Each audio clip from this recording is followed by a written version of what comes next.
नेपाल सरकार ने भारत को लेकर बड़ा फैसला किया है। नेपाल सरकार के नए कस्टम नियम के तहत भारत से 100 रुपए से अधिक की खरीद पर शुल्क अनिवार्य है। नेपाल में नई सरकार का नया फरमान जारी कर दिया गया। अब भारत से 100 रुपए से अधिक सामान की खरीदारी पर कस्टम ड्यूटी देकर ही आगे जा सकते हैं। इस नियम की अनदेखी महंगी पड़ सकती है और खरीदा गया आपका सामान भी जब्त किया जा सकता है। हालांकि नया नियम लागू कर दिया गया, लेकिन जोगबनी सीमा पर फिलहाल असर नहीं देखा जा रहा। फैमिली कितनी बड़ी है चाचा? ज्यादा बड़ी ना है। छोटे ऑन कर दे।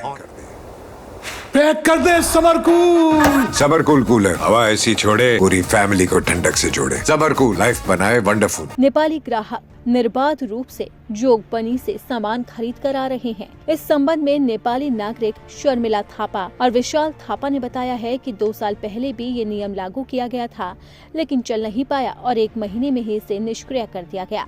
इस बार बालेन सरकार ने भी ये नियम लागू किया है। लोगों ने सरकार के इस नियम का विरोध किया है और कहा है कि भारत नेपाल के बीच में पड़ोसी देश का ही रिश्ता नहीं है, ये रिश्ता बेटी रोटी का अटूट रिश्ता है। ऐसे में ये नियम रिश्तों में दरार डालने का काम करेगा। जानकारों की माने तो बीते हफ्ते मोरंग उद्योग व्यापार संगठन में हुई बैठक में सरकार, अर्थ सचिव समेत कई अधिकारी की मौजूदगी में तस्करी, सीमा पार भारतीय क्षेत्रों के बाजार से खरीदारी समेत कई अन्य मुद्दों को प्रमुखता से उठाते हुए खुली सीमा का दुरुपयोग से नेपाल का अर्थव्यवस्था को नुकसान की बात कही गई थी। भारत से 100 रुपए से अधिक के खरीदारी पर नेपाल सरकार का नया नियम जोगबनी सीमा पर बेअसर साबित हो रहा है। एक और आमजन जोगबनी से सामान खरीदारी कर नेपाल जा रहे हैं, वहीं खुले आम तस्करी का कारोबार बदस्तूर जारी है।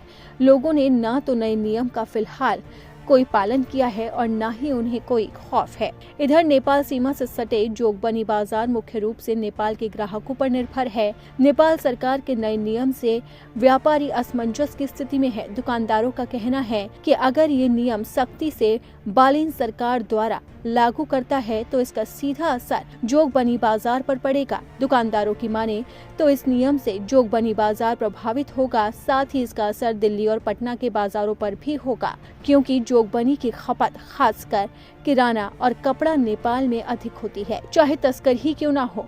जब नेपाल का ग्राहक यहाँ कम होगा तो बिक्री अपने आप कम हो जाएगी। और बालेन सरकार ने ये बड़ा फैसला लिया है जिसका असर भारत पर भी होना तय है, लेकिन अब नेपाल में ही बालेन सरकार बुरी तरह से घिरती हुई नजर आ रही है। वहाँ की जनता ही विरोध में खड़ी है और साफ तौर पर कह दिया है कि भारत के साथ रोटी बेटी का रिश्ता है और इस तरीके से बालेन सरकार को ये फैसला नहीं लेना चाहिए था।